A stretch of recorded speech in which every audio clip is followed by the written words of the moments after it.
Hello everyone, my name is Skits and welcome to episode 15 of Skyrim Mods Weekly. I hope you enjoyed the video and thank you for watching. First mod we'll be taking a look at is called Take Notes, Journal of the Dragonborn by Lord Conti. This mod allows you to create your own in-game journal through journal entries. First thing you want to do after installing the mod is go to mod configuration menu and set hotkeys and controls for the mod itself. After that you can press hotkey to bring up journal in-game. On the right you can see journal itself, and on the left there is a help window that can be turned off and off with F1. Next thing you want to do is set journal size and placement on screen. Placement can be changed with holding shift and moving it with arrow keys, while for changing size you have to hold Ctrl key and change size with arrow keys again. Journal comes in two modes, navigation and menu one. In menu mode you can either create new entry, edit already existing one, or delete it. In navigation mode, you can scroll through created entries or create a new one by pressing journal hotkey. If I had to choose my preferred one, I would probably go with navigation one, since as name implies it's easier to navigate in it. Now that you are all set, you can start writing. Right now there is no character limit and you can create 100 entries, that is more than enough. I think that this mod is very useful, especially for people with short memory that can create reminders for themselves, or for people who love to roleplay their games and write down all their adventures as Dragonborn. Another great feature is that you can also export your journal to your computer using FISS. So for example, if you have a picture gallery of your Skyrim characters somewhere on the internet, you can now add his adventures to it as well. So overall, my author did a very good job. Journal of the Dragonborn is very unique and well made mod. I liked it and definitely recommend it. Next up we have the Hairstyler by Lycanthrops. So have you always disliked vanilla NPCs hairstyles and you always wanted housecarls, jarls or any other person to look different and more unique? Well, this mod turns all your dreams into reality by adding 2 new spells for changing hairstyles that will be added to your spell list when you launch the game. So the first spell is for changing other actors' NPCs hairstyles. All you have to do is equip the spell and cast it on your desired NPC. After that the list of all hairstyles will appear. Right now mod supports all hairstyles from Apache Sky Hair full version along with vanilla ones in 5 colors. So after choosing your preferred hairstyle, you can see it on NPC immediately. If you want to remove custom hair and bring back vanilla one, all you have to do is cast the spell again and don't select anything. Right now mod does not support Skagits, Argonians, Children's and other creatures, and there are occasional bugs with it, like Guard's hair coming out of his helmet, but other than that this is a very unique mod and I had a lot of fun with it. Second spells allows you to change hairstyle on your own character. You can again use same method as with first spell. This spell is especially useful if you only want to change your character's hair without going through whole race menu. So overall, Hairstyler is a funny and unique mod. I really had a lot of fun with it, I liked it and definitely recommend it for anyone who wants to play around with NPC's hairstyle. Moving on, we have Special Events of Tamriel by EoDeXistence. This mod adds a small notification in top left corner of the screen whenever there is a special event in Tamriel. Another thing mod adds is a special book with list of all special events along with their short description. Book itself can be found in your inventory when you launch the game. Another feature book has is that in case you miss notification, whenever you open the book, another one appears in left corner of screen, even if there is no special event for that day. So now almost each day is special, and if you actually read the whole book, you can guess what day it is just by following notifications. I personally think that it is an immersive and lore-friendly way of adding meaning to whole Skyrim calendar. Right now mod is in version 1.0 and my author is creating a new version as we speak that will add more unique stuff to the mod, like better prices on Skyrim Holiday or visual changes to the world on specific days, so make sure you track the mod and download the newest update. But even right now mod is definitely worth a try and you should go ahead and check it out. Now let's take a look at SkyRealism Shiny by MTichenor. This mod is both fix and texture pack that aims on making vanilla armors more shiny and realistic. First part of the mod fixes vanilla weapons and armor meshes, enabling environmental mapping and correcting bogus environment mapping values. And since I don't really know anything about that and have nothing else to say, let's just move on to second part, the texture pack. Texture pack changes almost all armor textures to ones that are more shiny, clear and less dark. And as you can see on comparison screen right now, armors now certainly look a lot better, shiny texture looks more realistic and lore friendly, since armor owners usually clean their armors and keep them in top shape while Skyrim vanilla armors look dirty, even though some people could disagree with me that with all the dirt around, armors should look exactly like vanilla ones. I personally like shiny version, but like I said, it is up to you to choose which version you like more. Right now mod covers almost all of metal armors and weapons, while the rest of them are work in progress.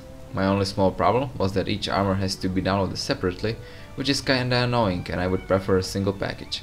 Another small problem is that mod doesn't support any body mods, and you have to stick with vanilla bodies if you want to use it. But other than that, my author did a very good job, and if you want shiny vanilla armors, then this mod is for you. Next up we have the Elder Scrolls General Load Screen Replacer by the whole Elder Scrolls community. This mod replaces original loading screens with new ones. As you can see, all of the new loading screens are screenshots that have been processed to resemble paintings. Screens come in 4 versions, full screen and small one, both with and without text. If you have 16:9 monitor, then full screen version is perfect for you.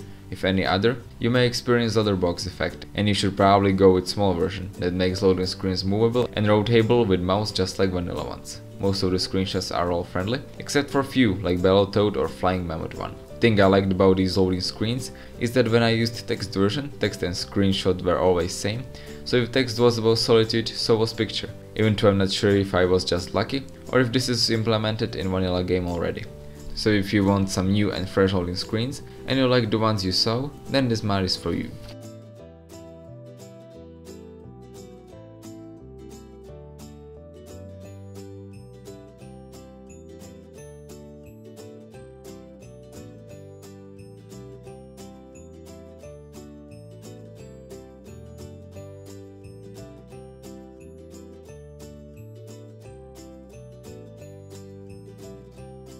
Moving on, we have Raveness by Elianora.